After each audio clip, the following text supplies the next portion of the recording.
And now, stand by for adventure. 3, 2, 1.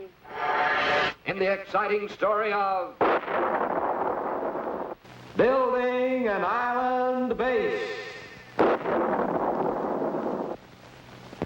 Once Colonel Bleep and his friends were back on 00 Island, little Squeak could wait no longer to build a home. In fact, Squeak had already drawn a sketch of the kind of house he dreamed of, with picket fence and a garden for flowers and vegetables. But how can you build a house without the tools of the carpenter's trade?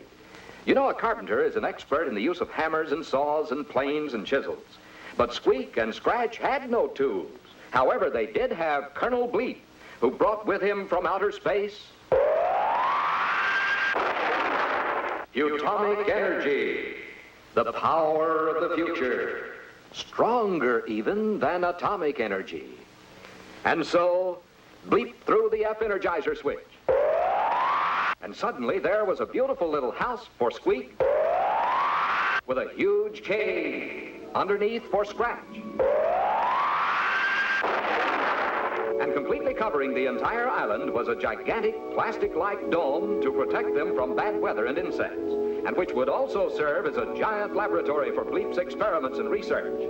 But Squeak and Scratch could not linger long in their house and cave because Colonel Bleep reminded them it was travel time again, this time to see the Belgian Congo.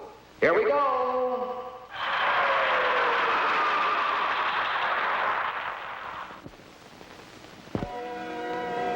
Looking down on the continent of Africa from high in the sky, Bleep, Squeak, and Scratch see that the Belgian Congo looks something like an ivy leaf.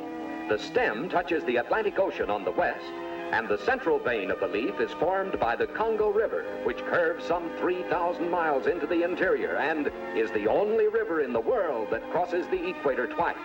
The capital city of Leopoldville is a modern, busy river port.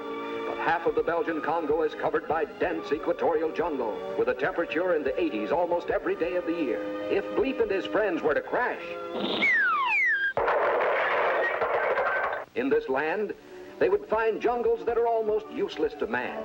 Few tropical fruits grow here, and in fact, until recently, the natives lived almost entirely on game they snared or shot with bow and arrow. Today, civilization is moving into the Congo, and the wild animals, antelope, zebra, rhinoceros, hippopotamus, and gorilla are slowly disappearing except in the game reserves, and the natives are being taught modern farming methods. The Belgian Congo was first opened to Europeans by Henry Morton Stanley, the American newspaper man. The same Mr. Stanley who said, "Dr. Livingston, I presume." To most people, the Belgian Congo would not be considered a very pleasant place to live, but it is an interesting place for Bleep, Squeak, and Scratch to visit.